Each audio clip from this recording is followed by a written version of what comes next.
Hello friends welcome to my YouTube channel progress study point.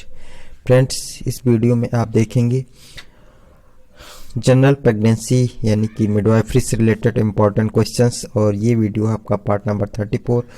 और इससे पहले की वीडियो जो आप देखना चाहते हैं तो आप हमारे चैनल के प्लेलिस्ट में जाइए और UP-CNM के फोल्डर में जाके आप सारे वीडियो देख सकते हैं। तो वीडियो में आगे बढ़ने से पहले चैनल को सब्सक्राइब कर लीजिए, ऑल नोटिफिकेशन बेल को ऑन कर लीजिए, इस वीडियो को ज़्यादा से ज़्यादा लाइक और शेयर करिए।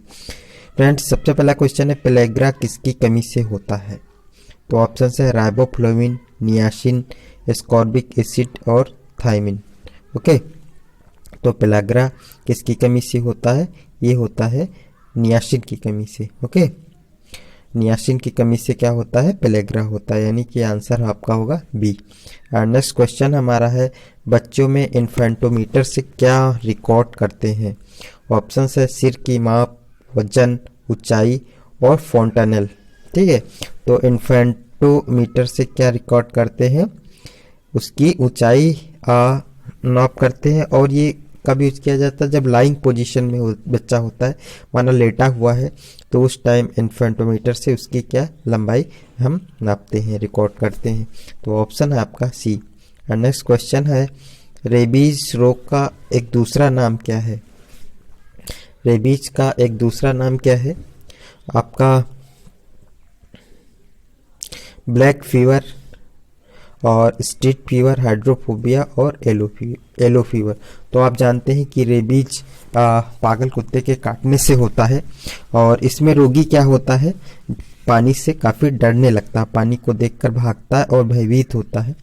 तो इसीलिए इसको क्या कहा जाता है? हाइड्रोफोबिया। हाइड्रो मीन्स क्या होता है? हाइड्रो मीन्स क्या होता है आपका? होता है जल।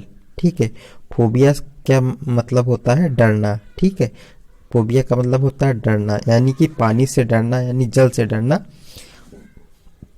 तो ये हो गया आपका हाइड्रोफोबिया। ऑप्शन आपका C option is right. Rabies रोग का दूसरा नाम क्या है? हाइड्रोफोबिया। और नेक्स्ट क्वेश्चन हमारा है PPH, पोस्टमार्टम हेमरेज किसे कहते हैं? ओके, पोस्टमार्टम हेमरेज किसे कहते हैं? ऑप्शन है 24 घंटे में 500 ml या इससे अधिक रक्तस्राव। ठीक है, नेक्स्ट हमारा 200 ml रक्तस्राव जिस महिला का हीमोग्लोबिन कितना हो? 7 ग्राम हो। नेक्स्ट हमारा प्रत्येक 5 मिनट पर सैनिटरी पैड बदलती है। ठीक है, तो पोस्टमार्टम हेमरेज जो प्रसूति के बाद यानी प्रसव के बाद जो रक्तस्राव होता है, ठीक है, तो उसके बारे में यहाँ बात करी जा रही है। तो उपरोक्त सभी इसमें ऑप्शन सही होंगे। ठीक है, यानी पोस्टमार्टम हेमरेज में तीनों सिम्टम होते हैं, तीनों लक्षण होते हैं। ऑप्शन आपका D option is right. Next हमारा है RCH कार्यक्रम यानी RCH प्रोग्राम का सेकेंड फेज किस वर्ष शुरू हुआ? ठीक है, ऑप्शन है 1997। ओके, और आपका बी 2002। ओके, और आपका 1999 और 2005। तो RCH प्रोग्राम का जो सेकेंड फेज है वो स्टार्ट हुआ था, कब हुआ था? 2005 में, यानी D option is right. Next question हमारा है एक्लैम्प्सिया को प्री एक्लैम्प्सिया से अलग करने वाला लक्षण है? क्या लक्षण है? एक्लैम्प्सिया और जो प्री एक्लैम्प्सिया है उससे प्री एक्लैम्प्सिया से कैसे अलग होता है? तो ऑप्शन है उच्च रक्तचाप की मौजूदगी, बी मूत्र में प्रोटीन की मौजूदगी, सी एडिमा की मौजूदगी, एंड डी है दौरों का आना। ओके, तो एक्लैम्प्सिया को प्री एक्लैम्प्सिया से अलग करने वाला लक्षण क्या है? ये है आपका दौरों का आना।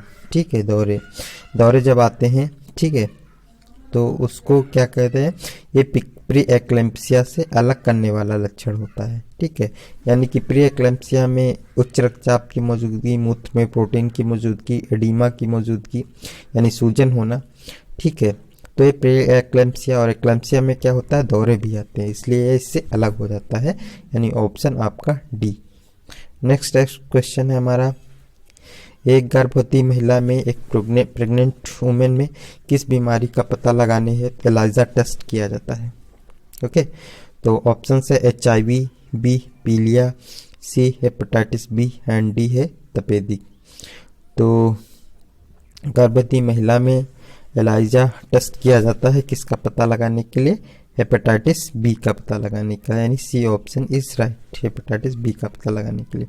नेक्स्ट क्वेश्चन हमारा है रतौंधी नामक रोग किसकी कमी से होता है? ऑप्शन है vitamin A, vitamin B12, C calcium, D vitamin C. ठीक है,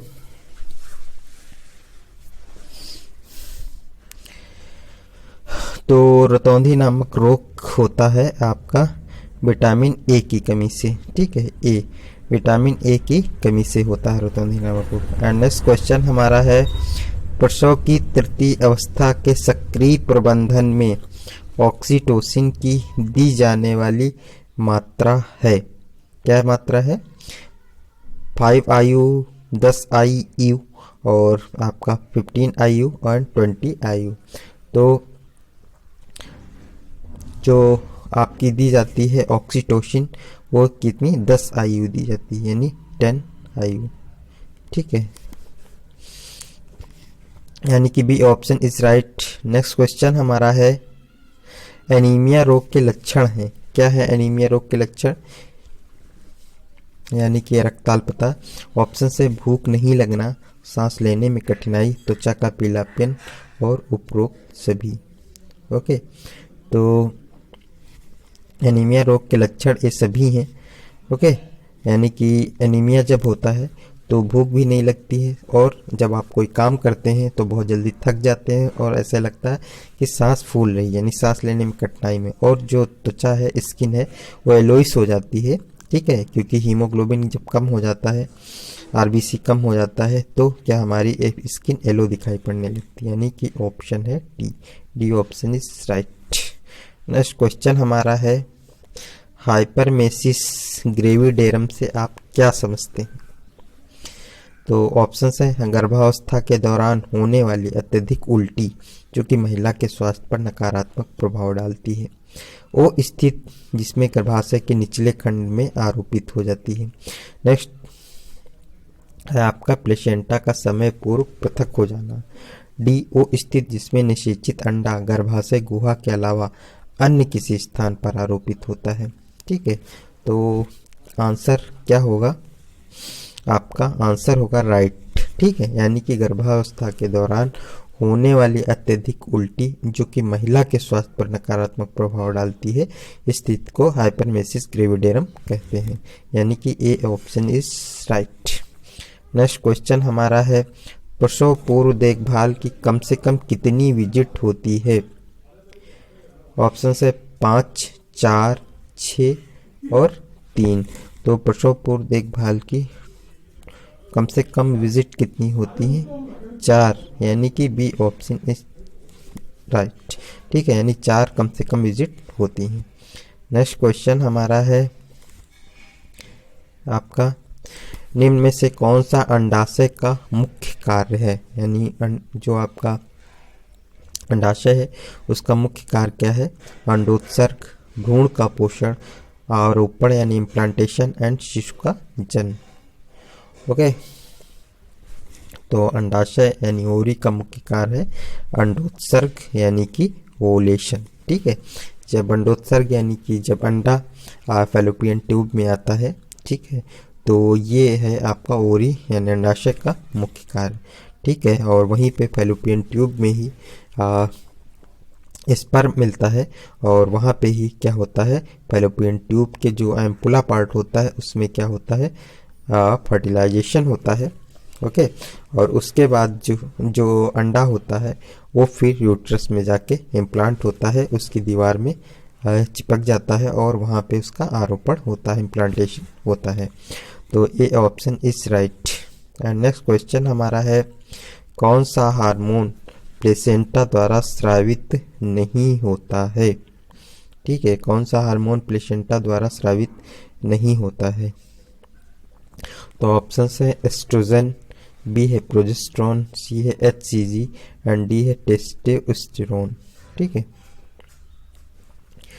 तो आपका जो टेस्टोस्टेरोन हार्मोन है वो क्या है, ये पुरुष हार्मोन है, मेल हार्मोन है, और ये प्लेसेंटा द्वारा स्रावित नहीं होता है। यानी कि जो एस्ट्रोजन, प्रोजेस्टेरोन और एचसीजी है,